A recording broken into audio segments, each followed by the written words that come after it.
യൂറോപ്പിലോട്ട് വരാനായിട്ട് താല്പര്യം കാണിച്ച എല്ലാവർക്കും അറിയേണ്ട ഒരേ ഒരു കാര്യം വർക്ക് പെർമിറ്റ് വിസ എങ്ങനെ കിട്ടുക എന്നാണ്.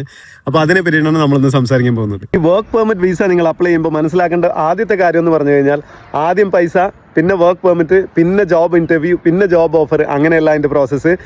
ആദ്യം നിങ്ങൾ ജോബിന് അപ്ലൈ ചെയ്തിട്ട് ജോബിൽ നിങ്ങൾ സെലക്ട് ആയതിനു ശേഷം അതിനുശേഷം നിങ്ങൾക്ക് വർക്ക് പെർമിറ്റ്, അതും നിങ്ങൾ ഇവിടെ വന്ന് യൂറോപ്പിൽ വന്നതിന് ശേഷമാണ് നിങ്ങൾക്ക് വർക്ക് പെർമിറ്റ് കിട്ടാൻ പോകുന്നത്.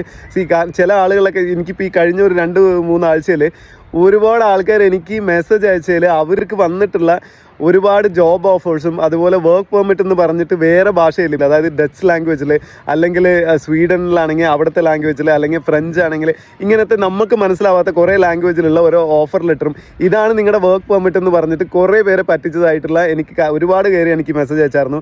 സോ നിങ്ങൾ ആദ്യം മനസ്സിലാക്കേണ്ട കാര്യം ഈ വർക്ക് പെർമിറ്റ് എന്ന് പറഞ്ഞു കഴിഞ്ഞാൽ നിങ്ങൾക്കത് കിട്ടാൻ പോകുന്നത് നിങ്ങൾ ഇവിടെ വന്നതിന് ശേഷമാണ്. അതുമാത്രമല്ല ഇതൊരു പേപ്പറിനകത്ത് ഒരു ഓഫർ ലെറ്റർ പോലെ വേറെ ഭാഷയിൽ എഴുതി തരുന്നതിനല്ല നിങ്ങൾ വിസ കാർഡ് എന്ന് പറയുന്നത്, അതായത് റെസിഡൻറ്റ് കാർഡ് എന്ന് പറയുന്നത്.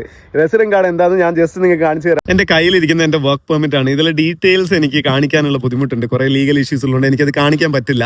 അപ്പോൾ ഞാനിത് കാണിക്കുന്നതിന് ഇതിൻ്റെ സൈസ് ഒന്ന് മനസ്സിലാക്കി തരാൻ, ഇതിൻ്റെ ഒരു ടൈപ്പ് മനസ്സിലാക്കി തരാനാണ് ഞാൻ ഇത് കാണിക്കുന്നത്. ഒരു കമ്പനിയിൽ ഓപ്പണിംഗ് ഉണ്ടെങ്കിൽ അതിനൊരു പ്രോസസ്സ് ഉണ്ട് യൂറോപ്പിൽ. അത് വർക്ക് പെർമിറ്റ് വിസയ്ക്ക് നിങ്ങൾ അപ്ലൈ ചെയ്യുകയാണെങ്കിൽ അതിനൊരു പ്രോസസ്സ് ഉണ്ട്. ആദ്യം ആ ജോലി അവർ പബ്ലിഷ് ചെയ്യും. ആ പബ്ലിഷ് ചെയ്യുന്നത് അവരുടെ കരിയർ വെബ്സൈറ്റിൻ്റെ കരിയർ പേജിലുണ്ടാവും, ലിങ്ക്ഡിൻ സൈറ്റ്സിലുണ്ടാവും. പിന്നെ യൂറോപ്പിൽ ഒരു ലിസ്റ്റ് ഓഫ് വെബ്സൈറ്റ്സ് ഉണ്ട്. ആ വെബ്സൈറ്റ്സ് എല്ലാം ഞാൻ ഇതിനകത്ത് ഡിസ്ക്രിപ്ഷനിൽ കൊടുക്കുന്നുണ്ട്. നിങ്ങൾ ആ വെബ്സൈറ്റ്സ് ഒക്കെ ഒന്ന് പോയി വാലിഡേറ്റ് ചെയ്യുക. ഒരാൾ ജോലി ഉണ്ടെന്ന് പറയുകയാണെങ്കിൽ നിങ്ങൾ ആദ്യം ചെക്ക് ചെയ്യേണ്ടത് ആ കമ്പനിയുടെ ഡീറ്റെയിൽസ് ചെക്ക് ചെയ്യുക. കമ്പനി എക്സിസ്റ്റിംഗ് ആണോ, അവരിങ്ങനത്തെ ഒരു ജോലി അവർ പബ്ലിഷ് ചെയ്തിട്ടുണ്ടോ, അതും വിസ സ്പോൺസർഷിപ്പിലാണ് അവർ കൊടുക്കുന്നത്, വർക്ക് പെർമിറ്റിലാണ് അവർ കൊടുക്കുന്നത്, എന്ത് ടൈപ്പ് ഓഫ് ഈവൻ ഇന്റേണൽ ഇവിടെയുള്ള റിസോഴ്സിനെയാണ് എടുക്കുന്നത്, പുറത്തുള്ള റിസോഴ്സിനെ അവർ എടുക്കുന്നുണ്ടോ, ഏത് ടൈപ്പ് ഓഫ് വിസയാണ് അവർ കൊടുക്കുന്നത്, GVVA വിസയാണോ അതോ നോർമൽ റെഗുലർ HSM പോലെയുള്ള ഹൈലി സ്കിൽഡ് ആണോ, ഇതൊക്കെ ഒന്ന് വാലിഡേറ്റ് ചെയ്യും. നിങ്ങൾ ധൃതി പിടിക്കല്ലേ.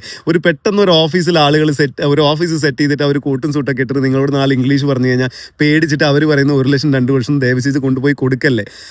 ഒന്ന് ജോലിയില്ല എന്നുള്ള frustration, on top of it പൈസ കൊടുത്തിട്ട് പറ്റിക്കപ്പെടുമ്പോൾ അതിൻ്റെ ഫ്രസ്ട്രേഷൻ.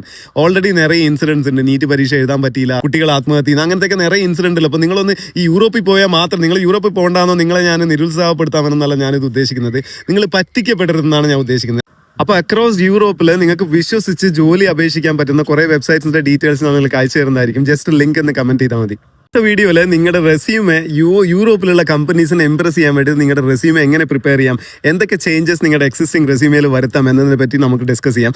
അക്കൗണ്ട് നിങ്ങൾ ഫോളോ ചെയ്തില്ലെങ്കിൽ ഫോളോ ചെയ്യുക, നിങ്ങളുടെ ഫ്രണ്ട്സിന് വേണ്ടി ഷെയർ ചെയ്യുക. അപ്പോൾ അടുത്ത വീഡിയോയിൽ കാണാം. ബൈ.